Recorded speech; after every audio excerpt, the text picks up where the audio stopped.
I love this time of year, not least because most of the hard work on the new Grow Paradise nursery is done, but because so many of the seeds that we're growing are starting to germinate. We've got exotic geraniums, echiums, giant black parsleys, trees, all sorts germinating now, and it's just a real sign of the season that's to come. And I'm really, really excited for Grow Paradise this year because we do have so many plants that are going to be available that we just haven't made available in the UK before.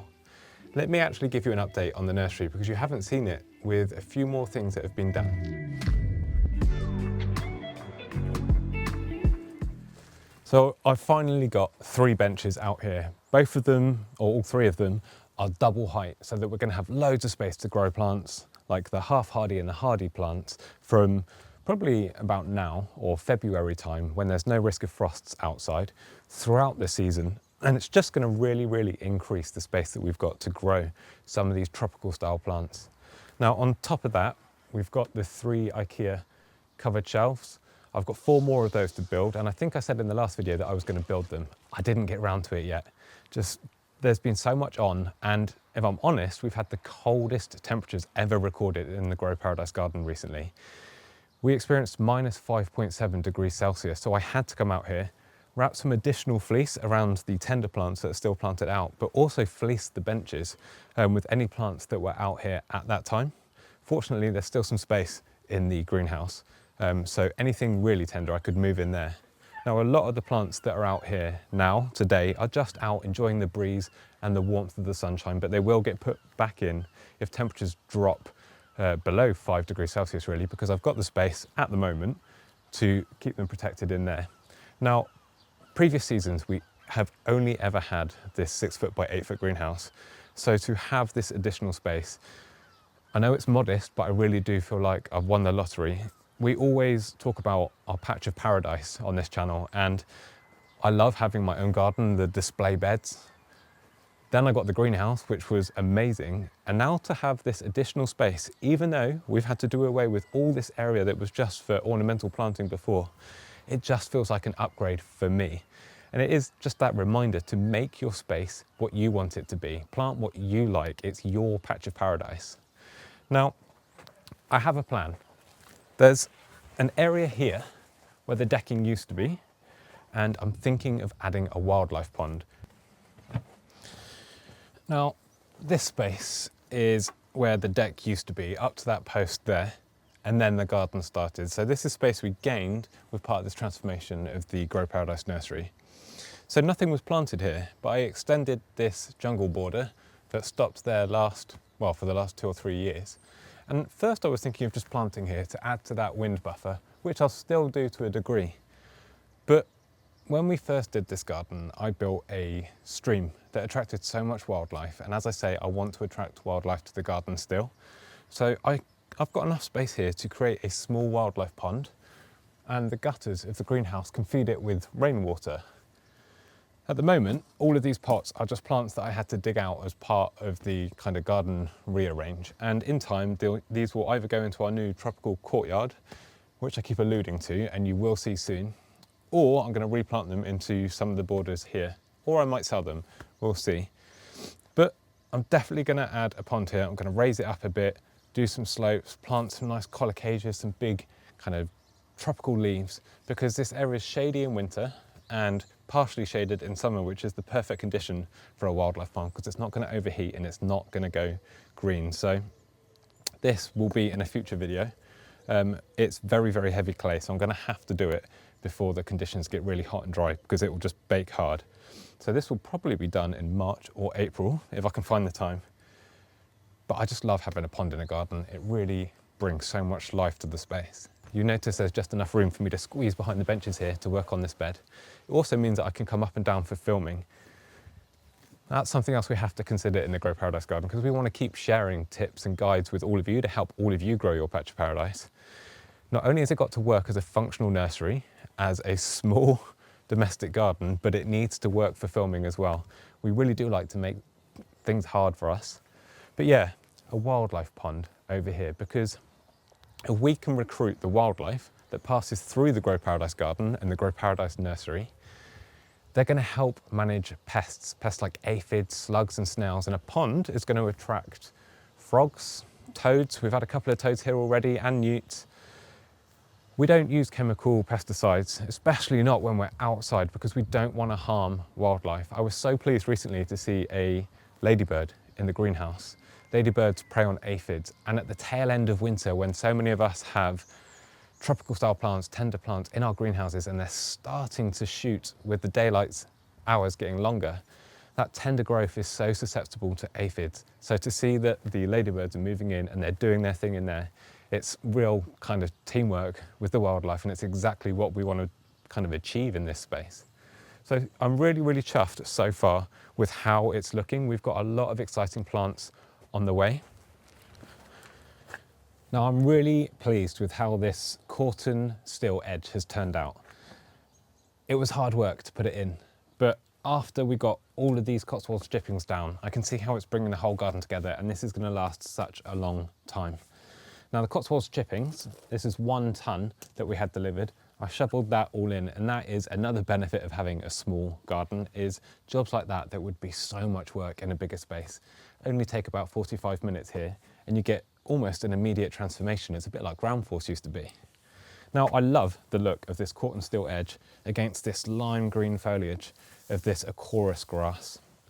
And I've got a slight gap here where I've got a mix of grit and soil, because I wanted it to be free draining, and in heavy rainfall, which we seem to be getting more and more of over the years, I want the path to be able to drain away, not just hit that hard edge of the steel.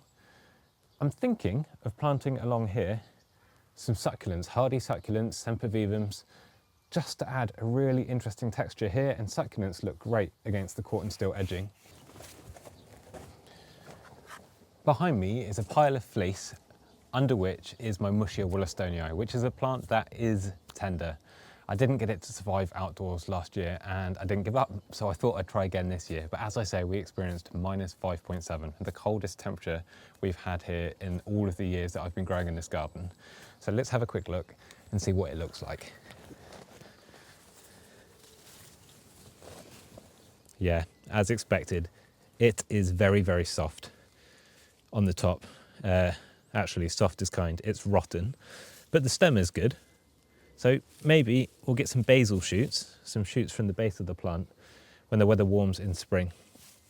There's no harm in just covering it for the time being. I'm not in a rush to plant anything out just yet, so I'll keep that fleece wrapped tightly around it, and we'll see. I think if it doesn't survive this winter, then it's time for me to call it a day on trying to overwinter Musschia in my garden. I've seen them survive in other gardens, annoyingly a garden just about 20 miles up the road. But every garden is different, every microclimate is different. So for me to grow that plant, I do have some young ones in the greenhouse as a backup in case this happened. I'm going to grow them in a big pot, and then I can just move that pot into a warm spot for winter, and then I'll eventually get to enjoy those flowers in the Grow Paradise garden. And it really is what it's all about, just experiment, because although I've seen a neighbour getting away with it in his garden, it's not going to happen for me. But there are things that I can get away with that others can't, so just find what works in your space.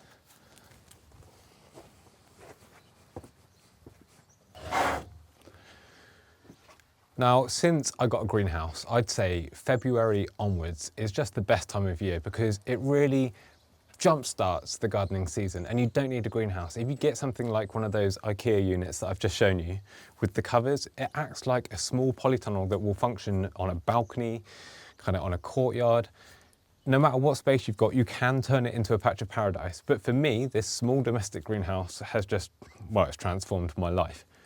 But some of the plants I've got growing here are things like this. This is Puya alpestris, called the sapphire puya, because it has blue flowers, really intense, almost metallic blue flowers.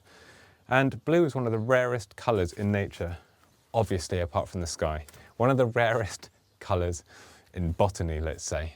And to grow something that has that immense a flower will be great. Now, it's going to take a few years to flower from seed, but these plants are a couple of years old now, and they'll soon be ready for sale on the Grow Paradise site. So if you're in the UK and you're interested in these plants, I'll put links in the description below where you can sign up to be notified when they are listed and are available so that you don't miss out, because we can only grow things in small quantities in this space. So stuff really does go quickly.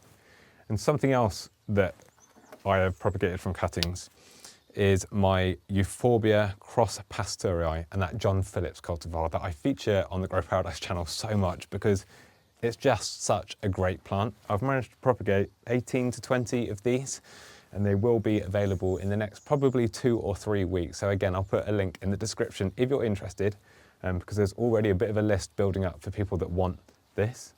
And you can see I've also got kind of my Aeonium slowly growing away, Aeonium red edge here, Aeonium Cornish pixies. I have bromeliads overwintered here. It's pups that I divided, and I'll be honest, I did decide to keep them for myself. They were for the shop, but I'm going to use them in the garden next year. I'm going to do a vertical pillar, one of those old posts that I showed you that was there to support the deck and the hammock at the time. I'm going to absolutely cover them in epiphytic plants like a totem pole of botany. So yeah, I'm looking forward to that. So I'm going to keep those for that project, as well as some of the air plants that I've got here, these Tillandsia and the other bromeliads that I've overwintered in a previous video. I just love it. I love this time of year, and this year has been kind of a bit more stressful because we've had to reinvest in the nursery, kind of grow our space as much as possible. Like I say, my wife joined Grow Paradise last year, and hopefully you'll all see her on the channel soon. I'm doing my best. She is real, I promise. I keep telling her that you're going to think I've got an imaginary wife. We need to get her on camera. But this year, I'm super, super, super excited, and I just hope that we get mild weather as early as possible so that we can all start getting out into the gardens, onto our balconies or our windowsills, whatever space we've got, and just really make the most of growing plants. It's really, really good for you, and it really does create your own patch of paradise. So hopefully you've enjoyed this update. I'm hoping to keep uploading more and more videos this summer with some exciting videos lined up. Thank you so much for watching. Don't forget, you can sign up to our Growers Forum and Social Network at growparadise.social, where there is a global community that is growing steadily, sharing pictures, asking questions and helping each other out. And if you're in the UK, check out our plant and seed shop and our seed subscription box, where we'll help you grow some of these brilliant plants from seed. Thanks for the support, everyone. I will see you all in the next one.